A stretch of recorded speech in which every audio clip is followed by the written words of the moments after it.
আজ তোমাদের শোনাবো এক আশ্চর্য রূপকথা। গল্পের নাম রাজকন্যা আর জাদুর পায়রা।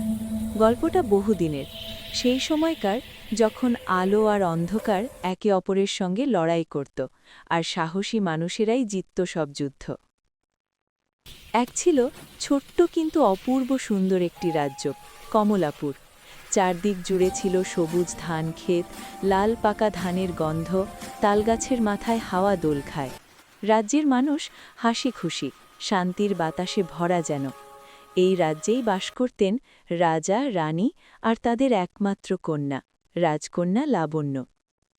লাবণ্য ছিল রূপে গুণে কোমল মনে সবার প্রিয়।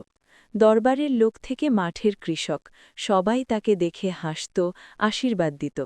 সে ছোটদের সাথে গল্প করত, বড়দের সম্মান দিত। রাজ্যের ফুল, পাখি, নদী সবই যেন তার বন্ধু। কিন্তু শান্তির রাজ্যে ছায়ার মতো লুকিয়েছিল এক বিপদ, এক নিষ্ঠুর জাদুকর, করাল দাস। তার একটাই ইচ্ছে, কমলাপুরের সব ধনরত্ন, জাদুময় শক্তি আর মানুষগুলোকে নিজের দাস বানানো। সে পাহাড়ের গুহায় অন্ধকার জাদু তৈরি করত আর সুযোগ খুঁজত রাজ্য আক্রমণ করার। একদিন রাজকন্যা বাগানে ফুল তুলছিল, গানের মতো হাওয়া বইছিল, পাখিরা ডাকছিল। তখনই হঠাৎ আকাশ থেকে নেমে এলো একটি সাদা পায়রা। তার পায়ে বাঁধা সাদা সুতো, চোখে ঝলমলে আলো। পায়রাটি রাজকন্যার সামনে এসে থামল। লাবণ্য অবাক হয়ে বলল, ওরে ছোট্ট পায়রা, তুই কি নিয়ে এলি? মৃদু আলো ছড়িয়ে পায়রাটি কথা বলল, রাজকন্যা লাবণ্য, আমি জাদুর পায়রা। তোমার রাজ্য বিপদে। করাল দাস ভয়ঙ্কর এক অন্ধকার তৈরি করেছে। সে আজ রাতেই রাজ্য গ্রাস করতে চায়। তুমি ছাড়া কেউ তাকে থামাতে পারবে না।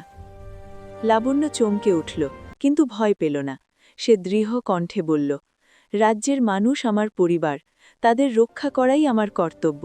বলো পায়রা, আমি কি করতে পারি? পায়রা বলল, উত্তর পাহাড়ের ওপরে আছে একটি জাদুমণি, ঐশ্বর্যমণি। ওটার আলো অন্ধকার জাদুকে ধ্বংস করতে পারে। তুমি যদি আগে গিয়ে মণিটা আনতে পারো, রাজ্য বেঁচে যাবে। এ কথা শুনে লাবণ্য আর দেরি করল না। কারো কিছু না বলে সে ঘোড়ায় চড়ল আর পায়রাকে সঙ্গে নিয়ে পাড়ি দিল দূর পাহাড়ের দিকে। পথটা ছিল লম্বা, কিন্তু তার মন ছিল সাহস আর আলোয় ভরা।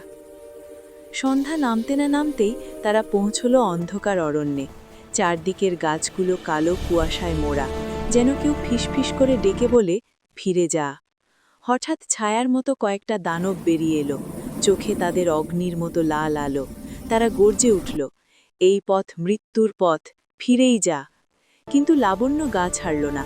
সে বলল, আমি কারো ক্ষতি করতে আসিনি, শুধু আমার রাজ্যকে বাঁচাতে এসেছি। ঠিক তখনই জাদুর পায়রা দানা ঝাপটাল। সাদা আলো বেরিয়ে ছায়া দানবদের দূরে ঠেলে দিল।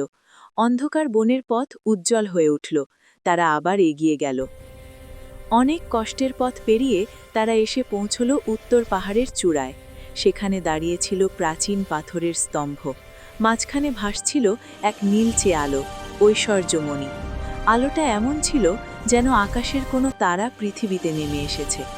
লাবণ্য মণিটা নিতে হাত বাড়াতেই আকাশ ফাটিয়ে যেন বজ্রের গর্জন শোনা গেল। কালো ধোঁয়ার ভেতর থেকে বেরিয়ে এলো করাল দাস। সে চিৎকার করে বলল, মণি আমার, রাজ্য আমার, কেউ আমাকে থামাতে পারবে না। লাবণ্য পিছিয়ে গেল না। সে দৃঢ় কণ্ঠে বলল, অন্যায় আর অন্ধকার কখনো জয় পায় না করাল দাস, আলোই শেষ পর্যন্ত যেতে। সাদা সোনালি আলো চারদিকে বিস্ফোরণের মতো ছড়িয়ে পড়ল। অন্ধকার ঘূর্ণি ভেঙে গেল।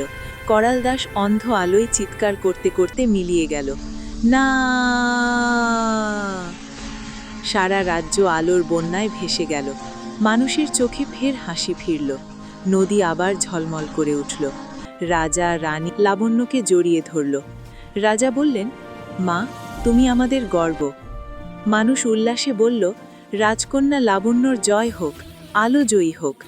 কিন্তু সবচেয়ে খুশি ছিল পায়রা।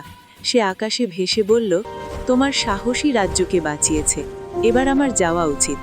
লাবণ্য বলল, বন্ধু, তুমি না থাকলে আমি পারতাম না। পায়রা হাসল, বন্ধুরা পাশে থাকলে অসম্ভব বলে কিছু থাকে না। পায়রাটি সোনালি আলো ছড়িয়ে আকাশে উড়ে গেল, আর রাজ্য ফিরে পেল শান্তি। এই ছিল আজকের গল্প। মনে রেখো, অন্ধকার যত বড়ই হোক, একটুখানি আলোর কাছে সে হার মানেই। সাহস আর ভালোবাসাই শেষ পর্যন্ত জয়ী হয়। আচ্ছা, এবার তোমরা চোখ বুজে ঘুমিয়ে পড়ো। আগামীতে আবার নতুন গল্প নিয়ে আসব। ঠাকুরমার গল্প ঝুলি তো ভরা আছে, শুধু তোমাদের জন্যই।